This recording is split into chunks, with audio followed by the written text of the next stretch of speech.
Welcome friends, সমস্ত রাজ্য সরকারি কর্মীরা দেখে রাখবেন, আপনাদের জন্য অত্যন্ত গুরুত্বপূর্ণ আপডেট রয়েছে। অবশ্যই ভিডিওটি শেয়ার করবেন, চ্যানেল নতুন হলে সাবস্ক্রাইব করবেন। দেখুন কি বলা হচ্ছে, 3 বছরের বেশি এক পদে নয়, আধিকারিক বদলির নিয়ম কার্যত আমূল বদলে দিল নতুন সরকার। মুখ্য সচিব মনোজ আগরওয়াল সম্প্রতি যে নির্দেশিকায় স্বাক্ষর করেছেন সেখানে বলা হয়েছে, এক ব্যক্তি দীর্ঘদিন এক পদে কর্মরত থাকবেন না। আধিকারিকদের এক অংশের বক্তব্য, সরকারি বদলি নীতিতে এটাই ছিল মূল কথা।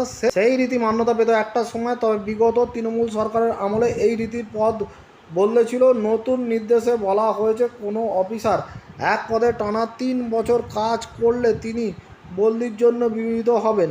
সেইভাবেই আগে কর্মীবর্গ এবং প্রশাসনিক সংস্কার দপ্তর তালিকা তৈরি করত আধিকারিকদের, তা এবার ফিরিয়ে আনা হচ্ছে। বলে দেওয়া হয়েছে, অবসর গ্রহণের 2 বছর আগে কোনো আধিকারিককে নিজের জেলা বা শহরে দায়িত্বে থাকতে পারবেন না। রাজস্ব আদায় বা অন্য কোনো সংবেদনশীল দায়িত্বে থাকা আধিকারিকরা এক পদে 2 বছরের বেশি থাকতে পারবেন না।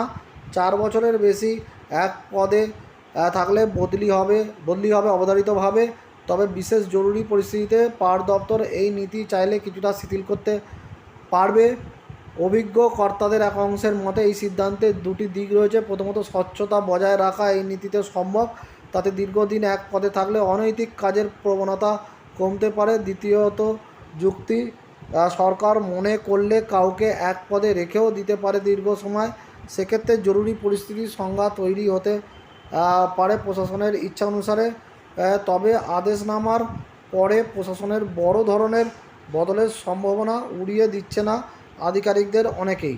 তাহলে দেখলেন যে এক পদে আধিকারিকরা আর 3 বছরের বেশি থাকতে পারবেন না। সংবেদনশীল পোস্টে বিশেষ করে 3 বছরের বেশি থাকতে পারবে না, তাদের ট্রান্সফার হবে। যথেষ্ট গুরুত্বপূর্ণ আপডেট। ফলে যারা এই অফিসাররা অনেক দিন ধরে এক পদে রয়েছেন এখন, তাদের কিন্তু এই নিয়মের আওতায় চলে আসতে পারে। দেখা যাক যে আগামী দিনে কী হয়। ধন্যবাদ।